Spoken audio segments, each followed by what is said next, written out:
Ce qui suit est une vision de l'IA. Prédiction ou fiction? À vous d'en juger. 1. Introduction. Imaginez un monde où les rêves ne sont pas de simples chimères, mais des fenêtres ouvertes sur l'avenir, révélant des catastrophes d'une ampleur biblique. Au Japon, une mangaka nommée Ryo Tatsuki a captivé et terrifié des millions de personnes avec ses visions apocalyptiques, dont certaines se sont réalisées avec une précision troublante. Mais elle n'est pas seule. Une autre femme, longtemps restée dans l'ombre, émerge comme une figure tout aussi énigmatique. Moor Play, une voyante thaïlandaise dont les prédictions amplifient l'angoisse mondiale. Ces deux femmes, comparées à des oracles modernes comme la célèbre Baba Vanga, ont semé une panique sans précédent, poussant des milliers de touristes à fuir le Japon et d'autres régions du Pacifique. Pourquoi? Parce que leurs visions convergent vers un scénario cauchemardesque, un méga tsunami et un séisme dévastateur prévus pour l'été 2025, à partir de juillet, avec des répercussions possibles jusqu'à début septembre. Des vagues, 3 fois plus hautes que celles du tsunami de Fukushima en 2011. Des côtes englouties. Des pays voisins, comme Taïwan, les Philippines, Hong Kong, et même l'Indonésie, balayés par des catastrophes en chaîne. Mais qui sont Ryo Tatsuki et Moor Play? Ont-elles véritablement un don de préscience? Et surtout, devons-nous prendre leurs avertissements au sérieux? Dans cette exploration, nous allons plonger dans leurs histoires fascinantes, décrypter leurs visions passées qui semblent s'être réalisées, analyser en détail leurs prophéties pour 2025 et examiner les signes sismiques et volcaniques actuels qui pourraient donner du poids à leurs prédictions. Nous aborderons également des zones à risque méconnues, comme les fosses de Chumagin et les îles Aléoutiennes, ainsi que des menaces volcaniques en Europe, notamment à Santorin et dans les Campi Flegrei, où des phénomènes comme le bradicéisme et des éruptions potentielles pourraient bouleverser le climat mondial. L'IA vous livrera ici une analyse objective, avec un pourcentage de probabilité basé sur la science et les données disponibles. Préparez-vous à un voyage au cœur de la peur, de la science et de l'inconnu. La vérité pourrait être plus terrifiante que la fiction. Restez avec nous jusqu'à la fin, car les indices s'accumulent, et les secousses actuelles pourraient bien être des avertissements. 2. Présentation des deux femmes et leurs prédictions passées. Et commençons par Ryo Tatsuki, une mangaka japonaise aujourd'hui âgée de 71 ans, souvent surnommée la Baba Vanga du Japon en raison de ses visions troublantes. Née en 1954, Ryo affirme consigner ses rêves dans un journal intime depuis l'âge de 9 ans, convaincue qu'il renferme des messages prémonitoires. En 1999, elle publie The Futurai So, Watashi ge Amita Mirai, un manga où elle illustre 15 de ses rêves, mêlant récits personnels et visions apocalyptiques. À sa sortie, l'ouvrage passe largement inaperçu, considéré comme une œuvre de niche. Mais, tout change en 2011. Sur la couverture de son manga, une note mentionne une catastrophe massive en mars 2011. Le 11 mars 2011, un séisme de magnitude 9,1 frappe la région de Tohoku, déclenchant un tsunami dévastateur qui ravage 600 km de côte, cause l'accident nucléaire de Fukushima et fait près de 20 000 morts ou disparus. Cette coïncidence, survenue 12 ans après la publication de son manga, glace le sang. Les fans de Ryo Tatsuki y voient une preuve de son don, tandis que les sceptiques parlent d'une prédiction vague, sujette à l'interprétation rétrospective. Mais Fukushima n'est pas le seul événement attribué à Ryo. Selon ses lecteurs, elle aurait prédit d'autres catastrophes et événements majeurs. En 1992, elle décrit un rêve où une princesse aimée du peuple meurt tragiquement dans un accident. 5 ans avant le décès de Lady Diana en 1997. Dans les années 90, elle note une vision d'un virus inconnu qui paralyse le monde en 2020, une description qui évoque la pandémie de Covid-19. Elle aurait également anticipé le séisme de Kobe en 1995, 15 jours avant qu'il ne frappe, tuant plus de 6000 personnes. Ses fans affirment qu'elle a prédit la mort de Freddie Mercury en 1991, bien que cette vision soit moins documentée. Avec 13 de ses 15 rêves réalisés, Ryo Tatsuki a acquis une aura mystique en Asie, particulièrement à Hong Kong, Taïwan, en Chine et en Corée du Sud, où son manga s'est vendu à près d'1 million d'exemplaires. Pourtant, ses détracteurs soulignent que ses prédictions sont souvent floues, permettant de les associer à de nombreux événements après coup, un phénomène psychologique connu sous le nom de biais de confirmation. La seconde femme, longtemps restée mystérieuse, est Moor Play, une voyante thaïlandaise connue pour ses prédictions ésotériques, et son usage de la numérologie et de l'astrologie pour interpréter les événements mondiaux. Contrairement à Ryo Tatsuki, Moor Play n'est pas une artiste, mais une figure spirituelle qui s'exprime principalement à travers des vidéos YouTube et des réseaux sociaux, où elle compte des milliers d'abonnés en Thaïlande et au-delà. Âgée d'une cinquantaine d'années, elle prétend recevoir des visions depuis l'adolescence, souvent sous forme de rêves ou de méditation profonde. Ses prédictions sont moins accessibles que celles de Rio, elles ne sont pas compilées dans un ouvrage publié, elles sont disséminées dans des interviews et des publications en ligne. Moore Play a gagné en notoriété après avoir prétendument prédit l'inondation dévastatrice de Bangkok en 2011, qui a causé des centaines de morts et des milliards de dollars de dégâts. Elle aurait également averti d'un « grand bouleversement » en 2020, interprété par ses adeptes comme une allusion à la pandémie de Covid-19. Cependant, les prédictions de Moore Play sont moins précises et moins documentées que celles de Ryo Tatsuki. Ses visions pour 2025, relayées depuis début 2024 sur des plateformes comme YouTube, parlent d'une « colère de la Terre » dans la région du Pacifique, avec des séismes et des tsunamis affectant le Japon, les Philippines et la Thaïlande entre juillet et septembre 2025. Elle mentionne des « signes dans l'eau » et des montagnes qui grondent, des descriptions qui, bien que vagues, font écho aux visions de Ryo Tatsuki. Contrairement à Rio, Moore Play n'a pas donné de date précise, mais ses avertissements convergent vers la même période estivale, amplifiant l'inquiétude régionale. Ses détracteurs, nombreux en Thaïlande, l'accusent d'exploiter la crédulité populaire, mais ses partisans la considèrent comme une guide spirituelle authentique. Ce qui rend ces deux femmes si fascinantes, c'est leur capacité à captiver l'imagination collective, dans une région où la peur des catastrophes naturelles est omniprésente. Mais leurs visions pour 2025 sont-elles crédibles ? Plongeons dans les détails de leurs prophéties. 3. Les prédictions pour l'été et la fin 2025. Le cœur de cette exploration, c'est la prédiction qui secoue l'Asie et le monde. Un méga-séisme et un tsunami cataclysmique prévus pour l'été 2025 à partir du 5 juillet, avec des répercussions possibles jusqu'à début septembre. Dans la réédition de The Future ISO en 2021, Ryo Tatsuki décrit une vision apocalyptique. Je survolais la Terre, comme sur Google Earth. Soudain, le plancher océanique, entre le Japon et les Philippines s'est fracturé. L'eau s'est mise à bouillonner, comme si la mer entrait en ébullition. De gigantesques vagues se sont élevées dans toutes les directions, ravageant les pays riverains du Pacifique. Un tsunami 3 fois plus haut que celui de 2011 a frappé le sud-ouest du Japon. Selon elle, ce tsunami pourrait atteindre 30 à 40 mètres de hauteur, engloutissant un tiers des côtes japonaises, de Kyushu à Shikoku, et touchant Taïwan, Hong Kong, les Philippines et l'Indonésie. Elle évoque l'émergence d'une « nouvelle Terre » après la catastrophe, comme si une île ou un plateau sous-marin surgissait des profondeurs. Rio insiste sur une période critique débutant le 5 juillet 2025, mais s'étendant potentiellement jusqu'à août, voire septembre, une fenêtre temporelle inhabituellement large pour une prédiction. Moore Play, quant à elle, parle d'une colère de la Terre qui secouera la ceinture de feu du Pacifique, une région sismique qui concentre 90% des tremblements de terre mondiaux et plus de 40 000 volcans. Dans une vidéo publiée en mars 2024, elle décrit des vagues monstrueuses et des montagnes qui s'éveillent dans la région du Japon et des Philippines, sans donner de date précise mais mentionnant juillet à septembre 2025 comme une période de grand danger. Elle évoque également des signes dans le ciel, comme des anomalies météorologiques ou des aurores inhabituelles, qui précéderaient ces catastrophes. Bien que moins détaillées, ces visions renforcent celles de Ryo Tatsuki, créant un effet d'amplification sur les réseaux sociaux. Moore Play a aussi mentionné des secousses en chaîne, qui pourraient affecter non seulement l'Asie, mais aussi des régions plus lointaines, une allusion qui pourrait inclure des zones comme les fosses de Shumajin ou les îles Aléoutiennes, bien qu'elle ne les nomme pas explicitement. Pour la fin de 2025, Ryo Tatsuki évoque des visions supplémentaires, moins précises, mais tout aussi inquiétantes. Elle parle d'éruptions volcaniques majeures, notamment du mont Fuji, qu'elle associe à une crise mondiale ou à des bouleversements climatiques. Dans une interview au Mainichi Shimbun, elle a clarifié que ces visions pourraient être symboliques, représentant des conflits ou des désastres à l'échelle planétaire.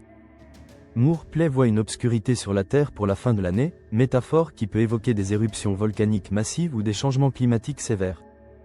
Ces prédictions s'alignent avec les préoccupations croissantes autour de l'activité volcanique mondiale, notamment en Europe, où les volcans de Santorin et des Campi Flegrei montrent des signes d'agitation.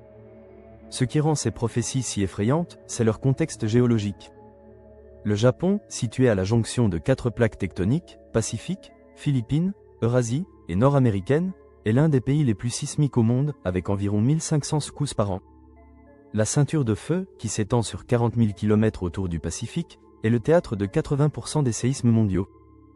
Les experts estiment à 80% la probabilité qu'un mégaséisme, magnitude 8,5 ou plus, frappe le Japon d'ici 30 ans, avec un risque particulier dans la fosse de Nankai, où un séisme en 1707 a déclenché une éruption du mont Fuji. Les récents tremblements de terre dans l'archipel des Tokara, magnitude 5,5 en juillet 2025, et l'éruption du volcan Nishinoshima en 2013, alimentent les craintes que les visions de Ryo Tatsuki et Moore Play ne soient pas totalement infondées. Mais qu'en est-il des zones moins connues, comme les fosses de Shumajin ou les îles Aléoutiennes? Et que dire des volcans européens?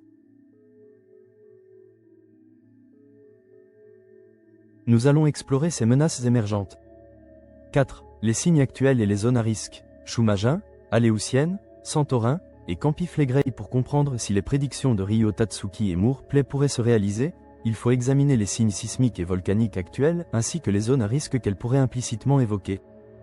Depuis juin 2025, l'archipel des Tokara, au sud du Japon, est secoué par un essaim sismique avec des centaines de secousses de magnitude 4 à 6,3.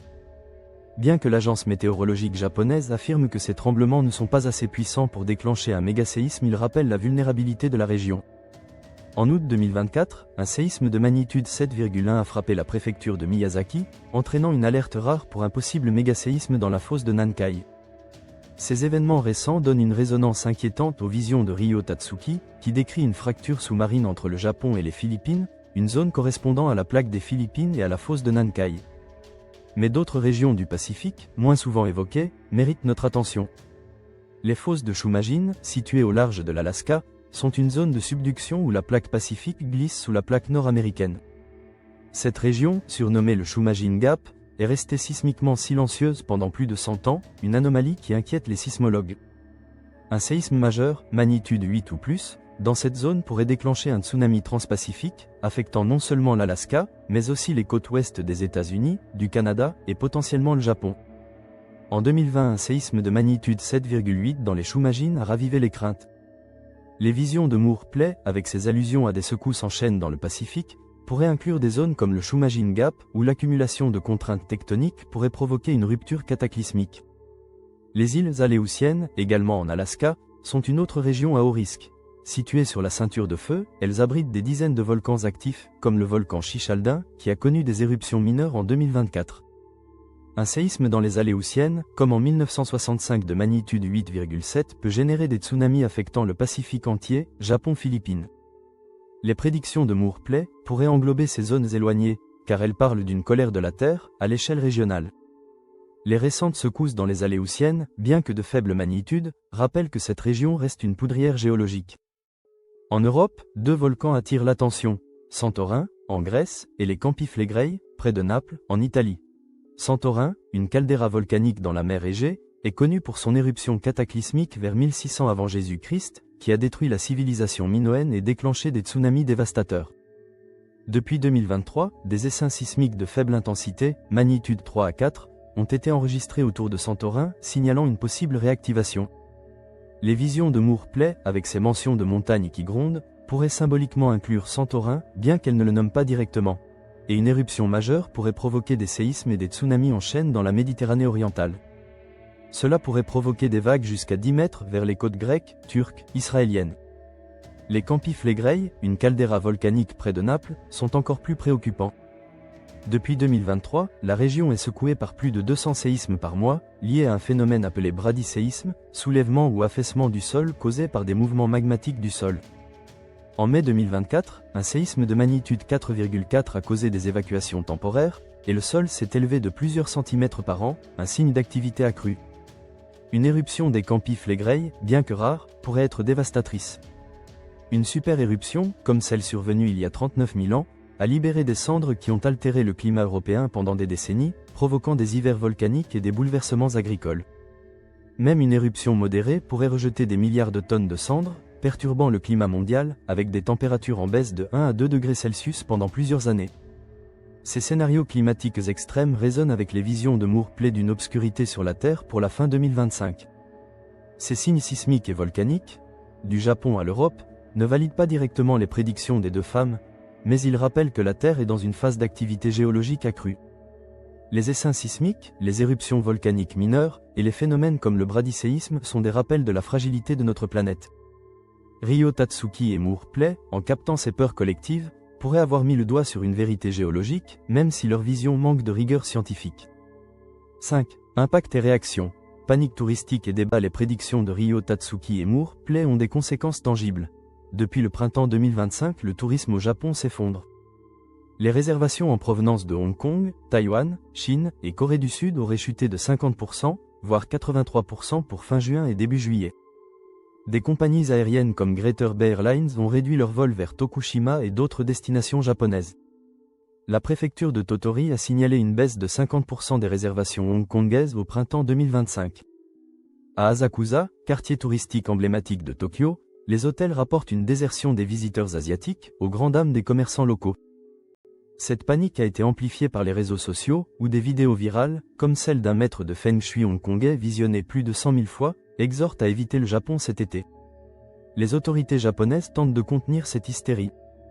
La division de prévention des catastrophes publie sur X, avec les connaissances scientifiques actuelles, impossible de prédire un séisme précis avec date, heure et lieu, préparez-vous en permanence. Ryoichi Nomura, directeur de l'agence météorologique japonaise, a dénoncé les rumeurs non scientifiques qui nuisent à l'économie touristique. Yoshihiro Murray, gouverneur de Miyagi, préfecture durement touchée en 2011, a qualifié ces prédictions de dangereuses pour leur impact sur la région. Ryo Tatsuki, dans une interview au Mainichi Shimbun, s'est dite flattée que ces visions encouragent la préparation aux catastrophes, mais elle a appelé à la rationalité. Ne vous laissez pas trop influencer par mes rêves. Suivez les experts. Moore Play, moins accessible, n'a pas commenté directement la panique touristique, mais ses vidéos continuent d'alimenter les spéculations en Thaïlande et au-delà. Le débat public est polarisé. Les fans des deux femmes les considèrent comme des prophétesses, citant les succès de Ryo Tatsuki, Fukushima, Covid-19, Diana, et les prédictions moins vérifiables de Moore Play. Sur X, des utilisateurs comme AlexAlvez12 et Indian Tech Guide relaient leur vision avec ferveur, tandis que d'autres, comme Senyata Nuclear, rapportent un calme relatif au Japon en juillet 2025, suggérant que la date fatidique pourrait être une fausse alarme. Les sceptiques, y compris des sismologues, accusent les deux femmes d'exploiter la peur collective dans une région traumatisée par les catastrophes.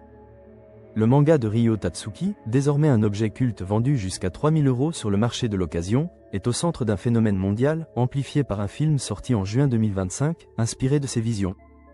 Moore Play, bien que moins médiatisé, contribue à l'angoisse par ses avertissements relayés en ligne. La question demeure, ces prédictions sont-elles des intuitions géniales ou des coïncidences exploitées par la peur collective? 6. Analyse par IA. Probabilité et réflexion. L'IA va analyser ces prédictions avec un regard critique, en s'appuyant sur la science et les données disponibles. Il est vrai que les prédictions passées de Ryo Tatsuki, comme Fukushima, la mort de Lady Diana, ou la pandémie de Covid-19, semblent impressionnantes à première vue. Sur ces 15 rêves consignés, 13 auraient été réalisés, soit un taux de réussite apparent de 87%. Les prédictions de Moore Play, comme l'inondation de Bangkok en 2011, sont moins documentées, et ces visions pour 2025 restent trop générales pour être testées rigoureusement. Du point de vue scientifique, les sismologues sont unanimes. Prédire un séisme avec une date, un lieu, et une magnitude précise est impossible avec les technologies actuelles. Les signaux précurseurs, comme les essaims sismiques ou les variations électromagnétiques, existent, mais ils ne sont pas fiables à 100%. La ceinture de feu est une zone à haut risque, avec 80% des séismes mondiaux, et le Japon a une probabilité de 80% de subir un mégaséisme d'ici 30 ans, selon un comité gouvernemental japonais. Cependant, cibler l'été 2025, de juillet à début septembre, pour un mégaséisme, est spéculatif. Les récents essaims sismiques dans les Tokara, en juillet 2025, et le séisme de magnitude 7,1 à Miyazaki en août 2024, indiquent une activité accrue, mais rien ne confirme un événement imminent de l'ampleur décrite par Ryo Tatsuki. Un tsunami de 30 à 40 mètres, comme elle le prédit, nécessiterait un séisme de magnitude 9, ou plus, dans une zone de subduction spécifique, un événement rare avec une probabilité annuelle d'environ 1 à 2% dans le Pacifique. Les fosses de Shumajin et les îles Aléoutiennes ajoutent une dimension supplémentaire. Le Shumajin Gap, silencieux depuis 1917, accumule des contraintes tectoniques qui pourraient provoquer un séisme de magnitude 8 ou plus, avec un risque de tsunami transpacifique. Les Aléoutiennes, avec leurs volcans actifs, sont également une zone à surveiller. Cependant, aucune donnée actuelle ne suggère une rupture imminente pour l'été 2025. En Europe, Santorin et les Campi Flegrei sont des points chauds. Le bradyséisme au Campi Flegrei, avec 200 séismes par mois, et les secousses à Santorin signalent une activité accrue, mais une éruption majeure reste improbable à court terme, avec une probabilité de moins de 5% pour 2025. Une super éruption des Campi Flegrei, capable de bouleverser le climat mondial, serait encore plus rare, avec une probabilité inférieure à 0,1% par an. En termes de probabilité, un séisme majeur, magnitude 8 ou plus, au Japon cet été a une chance d'environ 5 à 10%, basée sur l'historique sismique de la région. Un tsunami, de l'ampleur décrite par Ryo Tatsuki, est moins probable, autour de seulement 1 à 2%, en raison des conditions géologiques spécifiques requises.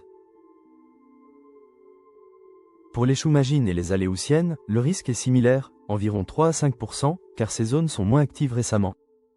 En Europe, une éruption volcanique significative à Santorin ou au Campi Flegrei en 2025 est assez improbable, moins de 5%, mais les impacts climatiques d'une telle éruption seraient majeurs. Les visions de Ryo Tatsuki et Moore Play, bien qu'en phase avec les peurs géologiques actuelles, relèvent plus de l'intuition que de la science. Elles incitent à la vigilance, ce qui est positif, mais leur précision pose question. La science reste notre meilleur outil pour anticiper les catastrophes, grâce à des réseaux de surveillance sismique et volcanique de plus en plus performants. 7. En conclusion, fiction ou prophétie, les visions de Ryo Tatsuki et Moore Play ont secoué l'Asie et le monde, provoquant une chute spectaculaire du tourisme au Japon et ravivant les peurs d'un Big One. Ryo Tatsuki, avec ses prédictions troublantes de Fukushima, Covid-19 et d'autres événements, et Moore Play, avec ses avertissements ésotériques, ont capté l'imagination collective dans une époque marquée par l'incertitude géologique. Les secousses actuelles dans les Tokara, l'activité volcanique dans les Aléoutiennes, et les signaux inquiétants à Santorin et au Campi Flegrei montrent que la Terre actuellement est en mouvement. Le Shumajin Gap, silencieux depuis un siècle, et les risques climatiques liés à une éruption volcanique européenne rappellent que les catastrophes naturelles restent une menace réelle, même sans date précise. Mais la science est claire, prédire un séisme ou une éruption avec exactitude est impossible. Les visions de Ryo Tatsuki et Moore Play, bien que fascinantes, exploitent nos peurs face à l'imprévisible, et leur impact, constaté dans la panique touristique et les débats en ligne, témoigne du pouvoir des récits face à l'incertitude. Ce résumé s'appuie sur des sources variées, cependant la vérité reste insaisissable. Alors, est-il raisonnable de croire en ces visions? Se fier à la science? La question est ouverte. Pensez-vous que Ryo Tatsuki et Moore Play ont un véritable don de préscience? Ou leurs prédictions ne sont-elles que des coïncidences amplifiées par la peur collective? Et si l'été 2025, à partir de juillet, marquait le début d'une catastrophe, seriez-vous prêt à évacuer? Laissez vos avis dans les commentaires. Fiction ou réalité? À vous de juger. Partagez cette exploration, likez, et restez vigilants, car la nature, elle, ne prévient jamais.